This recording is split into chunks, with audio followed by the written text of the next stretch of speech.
The festive season seems to start earlier and get busier each year. And while the 25th of December is only one day, the season can stretch for weeks and even months. And if you're anything like me, your calendar's probably already overloaded. I'm already starting to feel like I'm well and truly into the festivities, and it's not even December yet. With a busy schedule of end-of-year parties, catching up with friends, Christmas events, or New Year's get-togethers, and even holidays, it can be challenging to stay on track with your health goals. And as we all know, if you're not careful, you can find yourself looking in the mirror come January and wondering what happened. Hello, beautiful ladies, and welcome to my channel, Ditch the Quit. My name is Sharon Gleason, and I'm really passionate about helping women over 40 harness their personal power to create the health and the body they desire and deserve, so they never have to diet or deprive themselves again. So you can enjoy the festive season, but still do it in a way that enables you to achieve your health goals. Now, if you like the sound of that, please give the video a thumbs up and hit the subscribe button. Here are the 5 biggest mistakes people make during the festive season and what to do so you don't blow all your good work and progress. So let's get to it. What are the 5 things you really don't want to be doing during the festive season so that you can still enjoy it, but make sure that you don't end up having a blowout? So the first mistake is skipping breakfast. Now, I know from my experience that a lot of people can struggle with breakfast at the festive times when they're rushing around in the morning, and it can be even more tempting during the festive season, particularly if you've had a big night out and overslept. But here are 3 reasons why skipping breakfast will at some point catch up with you during the day. So the first one is it's either going to be mid-morning or mid-afternoon where you're reaching for whatever snack you can get your hands on. It might be those fruit mince pies or Rocky Road or whatever festive treats are in sight. The second thing is overeating at lunch or dinner because you're starving, and when maybe the food choices aren't so healthy if you're out at a function or at a party. And the third thing is late night snacking, because if your body's not getting the fuel during the day, it's going to still be looking for energy. And once again, there are usually more treats in the house than usual. So make eating breakfast a priority, even if you do have a big day of events or functions ahead. And more importantly, make sure you include a good quality protein with your breakfast, whether that's eggs, beans, protein powder, as this is really going to help maintain your energy levels throughout the day, and it will prevent you from overeating during the rest of the day. The second mistake is saving up calories and skipping meals. So similar to skipping breakfast, another big mistake, and something I used to be guilty of, is skipping meals and trying to save up your calories to even things out. This really messes with your metabolism and often leads to overeating at the very meals you're worried about, or unnecessary snacking, or unhealthy snacking, or both. So saving calories is fake because you're mentally giving yourself permission to overeat calories at the next meal because you've been good. It's a fake economy. So if you know that you have a big function, whether it's lunch, dinner, a cocktail party, or even a big breakfast, try and plan your other meals for the day around it so the whole day is not a blowout.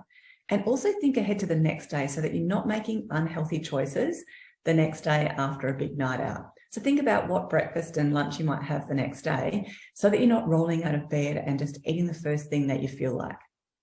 I like to really try and think ahead to what events I've got on for the day and often even for the week, and plan to have healthier meals around the events that I've got on. So make sure that you do eat a healthy breakfast, and make sure your lunch or your dinner around your events or your function is a smaller meal, but it's made up of quality protein and vegetables, which is really going to help you overeating at other meals and or snacking because you're starving. So having breakfast and not skipping meals will prevent you from overeating for the rest of the day. It also helps keep your metabolism firing, your energy levels up, which we all know we need to have to get through the festive season. And it's also going to keep your blood sugars nice and stable and help you to avoid any large blowouts. Now, I will get on to the next 3, but if you would like some more specific tips around the festive season, check out my top 10 tips for surviving the festive season in the link below. So mistake number 3 is going to an event or a party hungry. So whether you're heading out the door to dinner or standing around at a party, you really don't want to be making decisions based on a hungry stomach. This is when we tend to make poor decisions and overeat because we're starving. And chances are that the food on offer will be fried, salty, fatty, creamy, or all of the above.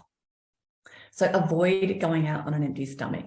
What I like to do, I eat a small snack before with a small amount of protein, such as a boiled egg, maybe a small serve of chicken and some veggies, and some healthy fat, so some raw nuts, maybe something like some rice cakes with salmon or avocado or both. And that way you can still enjoy the party snacks, but this will really help you to avoid overeating the not so healthy options. The other thing is position yourself selectively. So try and avoid standing beside the food table or where the food comes out. If you try and position yourself away from the food or the bar, that way you're not as tempted to keep reaching for the food without realizing. Now, this is when we can tend to load up our plates and overeat, especially if we want to get our money's worth or try all the things that are on offer that we wouldn't usually make at home. Now, it's been proven that a greater variety of foods prompts overeating. So even if you are hungry, try to eat a normal-sized meal. Maybe put a few little bits of everything on the plate to see what you really love. Eat it really slowly. Enjoy every mouthful. And then take a break to see if you really are still hungry before you go back for seconds. The chances are that after 20 minutes rest, you'll realize that you have eaten enough. So really try to eat more mindfully and listen to your body because it does know best. And remember, there's absolutely no harm in taking home leftovers. Mistake number 4 is a really simple one, but not drinking enough water. And it can be very easy when we're eating in foods that are high in sodium and sugar and drinking alcohol to dehydrate, even if you're consuming your normal water intake. So even mild dehydration, so as little as 2%, can really affect your energy levels. You can start to feel lethargic, foggy-brained. And when we're low in energy, guess what happens? Our bodies actually start craving foods that will give us energy. It doesn't crave water. It actually craves high energy foods that are usually sweet and going to give us that real quick burst of energy when what we really need is water. So we can end up binging on whatever sweet treats are in sight. So it's really, really important to focus on your water intake even more than usual during the festive season so that you're not experiencing cravings on top of already eating and drinking more than usual. So you need to actually increase your water intake compared to what you'd have normally to compensate, to make sure you keep yourself nicely hydrated. So ensure that you drink at least 2, preferably 3 litres of water during the day, and extra on the days that you know you'll be out and eating different foods and or drinking more than you would normally.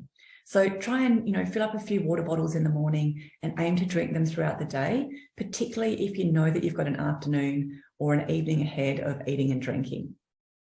Remember that alcohol's a diuretic, so you need to add more water on top of your normal daily amount. So what I try and do is make water my first drink of the night and then drink water in between your alcoholic drinks. Look, you probably already know this, but you know what? Knowing and doing aren't necessarily the same things. But if you do try and space them out and have water in between your alcoholic drinks, it's really going to help with the dehydrating effects of alcohol, and particularly if you're eating foods that are high in sodium and sugar. Have a litre or 2 of chilled coconut water for the day after. So coconut water is full of electrolytes, and that's really good to help you to hydrate better.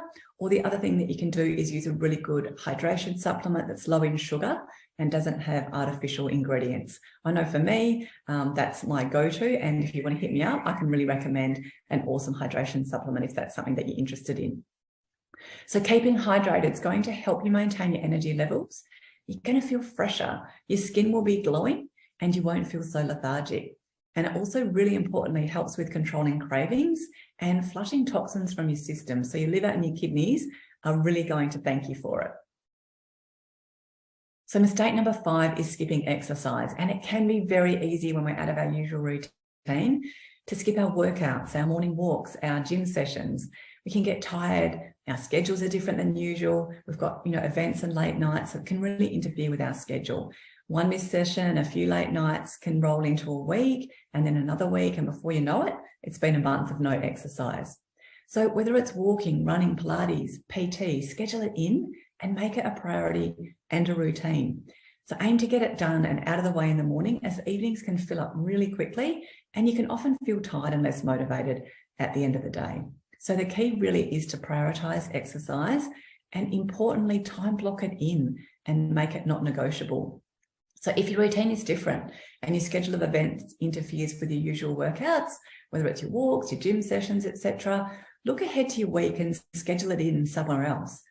That way, if you think ahead, and be a bit more flexible, you can still get it in. Maybe you don't even get to the gym, but maybe it's a walk. Just make sure that you're still moving your body throughout the festive season. Because we all know that sometimes we don't feel like going and doing whatever it is that we're meant to be doing, but we always feel better afterwards. So schedule it in, avoid skipping it due to a busy schedule, and then finding that you've got no time. Also try and make sure that you include more movement in your day. I know the festive season can be a time to relax and unwind, but you don't necessarily need to plonk yourself on the couch all day or sit around eating and drinking. So aim to get out for a walk or some sort of physical activity at some point. So ideally, if you can, after a big meal, whether that's lunch or dinner, to try and really help your digestion. And if you've got a family, encourage everyone to get out and have some fun, because the more activity, the better. Take along new outdoor gifts or bikes or scooters or footballs or frisbees, or, play some old-fashioned games. And if you're out catching up with friends, include a walk before you catch up or some sort of physical activity so that you've all got some movement in before you sit down and eat. If I had to sum up everything I've just said, it's pretty simple. It's to have a plan, an exercise plan and a meal plan so that you're prepared and ready, and drink lots of water. Simple. So relax. You've got this. Enjoy the festive season and all the fun and delicious food. And if you'd like a plan and to know what I'm eating with my family at Christmas, keep an eye on my channel and I'll share it with you shortly. So if you've liked today's video, remember to give it a thumbs up and hit subscribe so that you're notified when I release more videos like this. Thanks for being here. Enjoy the festive season. Leave a comment and I'll see you in my next video.